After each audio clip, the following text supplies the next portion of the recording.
Hello friends, welcome to your own channel daily commodity. तो आज हम बात करने वाले एक ऐसी कॉमोडिटी के बारे में जो नेचर में बहुत ही ज़्यादा पाई जाती है और इस कॉमोडिटी का जो यूज़ है मार्केट में बहुत ही ज़्यादा किया जाता है। बहुत ही अलग अलग सेक्टर्स में इसका यूज़ किया जाता है, जैसे कि समझ लो ऑटोमोबाइल सेक्टर हो गया, या बैटरी के बिजनेस में हो गया, या कि कंस्ट्रक्शन के बिजनेस में हो गया। तो यह कॉमोडिटी एक ऐसी कॉमोडिटी जो जो बहुत ही ज़्यादा नॉर्मली यूज़ में बहुत ही ज़्यादा आती है, और यह कॉमोडिटी का नाम है लीड कॉमोडिटी।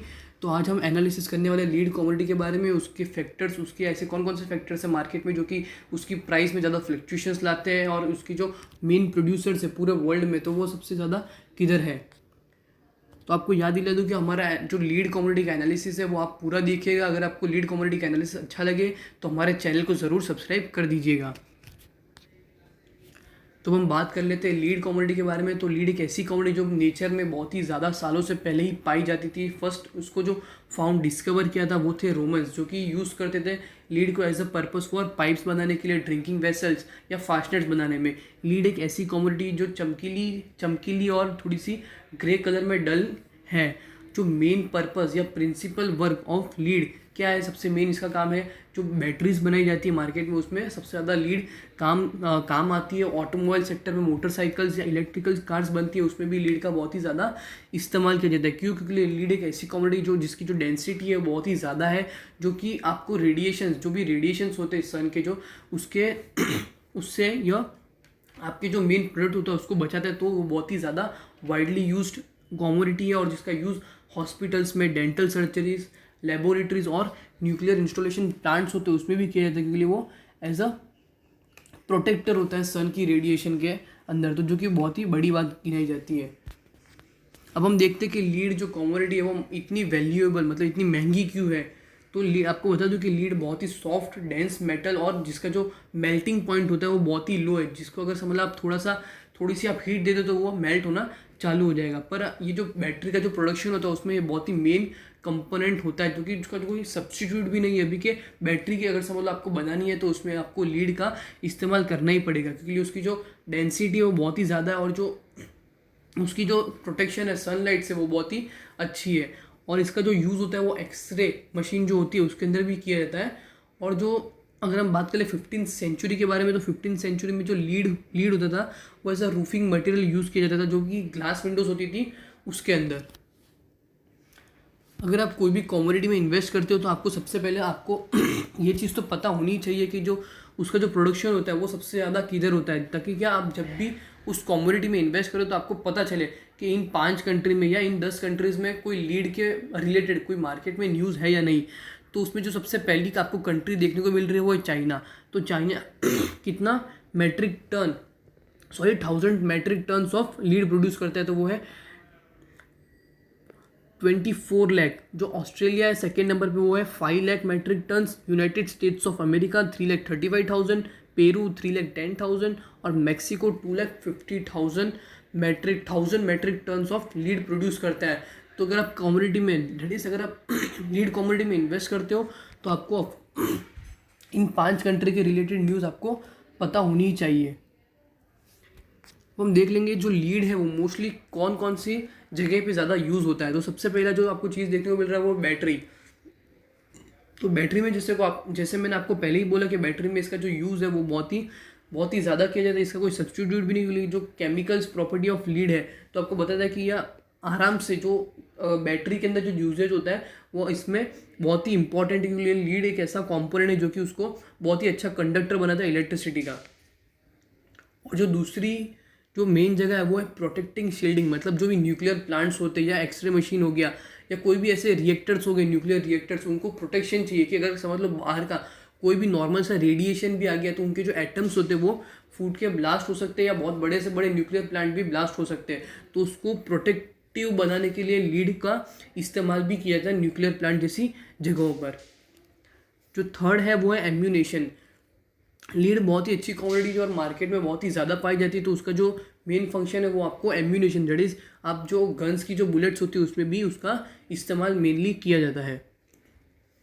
फोर्थ है शीट्स एंड इंडस्ट्रियल पार्ट्स। जो इंडस्ट्रियल की बहुत सारी मशीनरीज होती है या इंडस्ट्रियल की जो शीट्स बनती है, जो लोखंड की जो तार होती है, उसके अंदर भी लीड का इस्तेमाल किया जाता है, क्योंकि वो जो शेड होता है as a purpose of shed. अगर समझ लो इंडस्ट्री के ऊपर जो मेटल का जो लगा के रखते हैं उसके ऊपर समझ लो लीड की एक प्लेट आपने बिछा दी, तो जो भी अगर समझ लो नीचे जो कोई काम कर रहा है तो उसको जो हीट होती है वो महसूस होने नहीं देती, वो लीड जो वो हीट आती है उसके ऊपर वो उसको फिर से रिफ्लेक्ट कर लेता है ऊपर की तरफ, तो वो बहुत ही अच्छी बात है। हम बात कर लेंगे ऐसे कौन कौन से फैक्टर्स है जो कि आपको लीड की प्राइस में आपको ज़्यादा से ज़्यादा फ्लक्चुएशन आपको देखने को मिलेगा। जैसे कि सबसे पहला जो रीज़न है वो है चाइनीज़ डिमांड। चाइनीज़ डिमांड क्यों? क्योंकि समझ लो आपको जैसे ही पता है कि सबसे ज़्यादा प्रोड्यूस करने वाला लीड कौन सी कंट्री, तो वो है चाइना।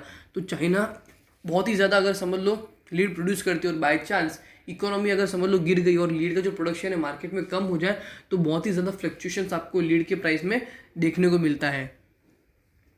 सेकेंड जो रीज़न है वो है ग्लोबल स्टॉक। सिर्फ चाइना में ही नहीं, बहुत सारी कंट्रीज़ में लीड का प्रोडक्शन होता है। अगर समझ लो कोई भी कंट्री में कोई बड़ी न्यूज़ आ गई या कोई बड़ा सा प्रोजेक्ट आ गया तो ऐसा हो सकता है कि जो लीड के कॉन्ट्रैक्ट के जो प्राइस होते हैं मार्केट में उसमें भी आपको ज़्यादा फ्लक्चुएशंस देखने को मिले। थर्ड है डिमांड आउटलुक। अगर समझ लो जो लीड की जो डिमांड होती है मार्केट में वो एकदम से बढ़ जाए या उसको कोई सब्स्टिट्यूट ना मिले और जो लीड का जो कमोडिटी का कॉन्ट्रैक्ट का जो प्राइस चल रहा है वो हालांकि अगर समझ लो स्लो रेट में है या बहुत ही कम है इन कंपैरिजन टू सब्स्टिट्यूट्स, अगर समझ लो कम प्राइस पे अगर लीड का कॉन्ट्रैक्ट चल रहा है तो लोग लीड में ज़्यादा इन्वेस्ट करेंगे और उसका जो प्राइस होगा वो आपको बढ़ते हुए ट्रेंड में देखने को मिल जाएगा।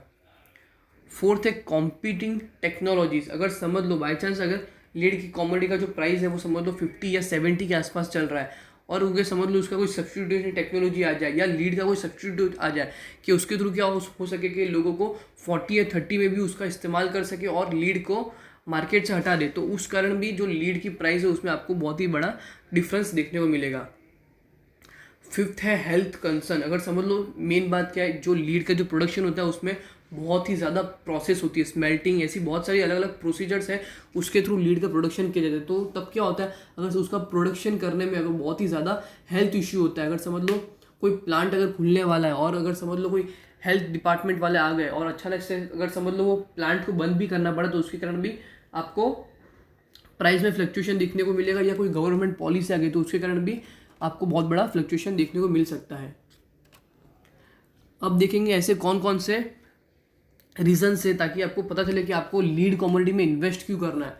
अगर आप लीड कमोडिटी में इन्वेस्ट करते हो तो आप एज ए इन्वेस्टर आपको कौन कौन से अच्छे पॉइंट्स आपको देखने चाहिए। तो पहला जो रीज़न है वो है high bet on automobile demand. तो सबसे ज़्यादा जो डिमांड होती है लीड की वो कौन से मार्केट में होती है, तो वो है ऑटोमोबाइल सेक्टर।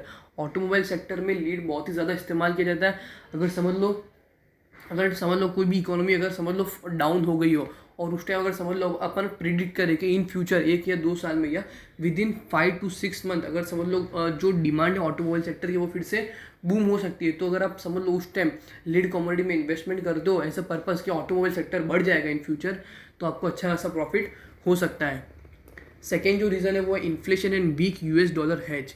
तो आपको बता दूं कि लीड एक ऐसी कमोडिटी जो अपोजिट रिएक्ट करता है यूएस डॉलर से, जो कि हेज करता है। अगर समझ लो यूएस डॉलर का जो प्राइस है वो आपको इंक्रीजिंग ट्रेंड में देखने को मिल रहा है या पॉजिटिव है मार्केट में in comparison to INR that is Indian rupees से, अगर आप समझ लो वो स्ट्रॉन्ग है यूएस डॉलर, तो जो कि लीड का जो प्राइस होगा वो आपको डाउन वे में आपको देखने को मिलेगा। अगर समझ लो जो यूएस डॉलर है वो वीक हो गया इन कंपैरिजन टू INR या कोई भी अदर करेंसी से, अगर समझ लो वीक हो जाता है तो जो कि लीड कमोडिटी का प्राइस है वो आपको अप ट्रेंड में देखने को मिलता है।